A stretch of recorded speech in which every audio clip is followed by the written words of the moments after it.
চাচা ভালো আছেন? ইনশাআল্লাহ আছি ভালো। তো আসলে আপনার বাড়ি যে ঘটনাটা ঘটছিল আসলে কিভাবে হয়েছিল, আপনি কি ঘটনা প্রথমে জানলেন?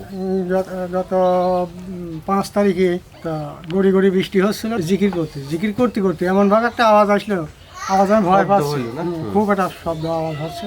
তাতে মনে হলো বাস একবার ছাড়িয়ে দিয়েছে একটা শব্দ, মানে বাস যেভাবে হরেন দিয়ে চলে আসে সেই সব।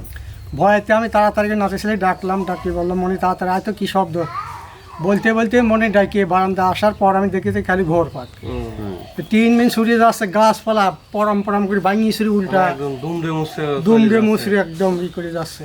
টিউবওয়েলটা টানিয়ে দেখলাম যে ওই পাইপের একটু সরাই নিয়ে গেছে। এভাবে দেখলাম যে টিন ছুটতেছে, গাছপালা ছুটতেছে। আমি বারান্দার উপর চুপ মারি দাঁড়া আছি, উপরওয়ালার ইচ্ছায় টিন ডালপালা সামনাসামনি আসে, কিন্তু ডানি বান্ধি চলে যায়। ইনশাল্লাহ আমাদের কোনো ক্ষতি হয় নাই। একটা গাভী একটু আহত হয়েছিল। আচ্ছা, এটা নিয়ে যান। আর হচ্ছে বাড়ির আপনার যারা আছে তাদের নিয়ে পাশে একটু পেঁয়াজ রসুন ছোলাছুলি আর বাড়ির মহিলারা শুনো ভাই, ডাক দেন পেঁয়াজ রসুন কাটিয়ে দিন। আর লবণ 1 কেজি। পানি দিতে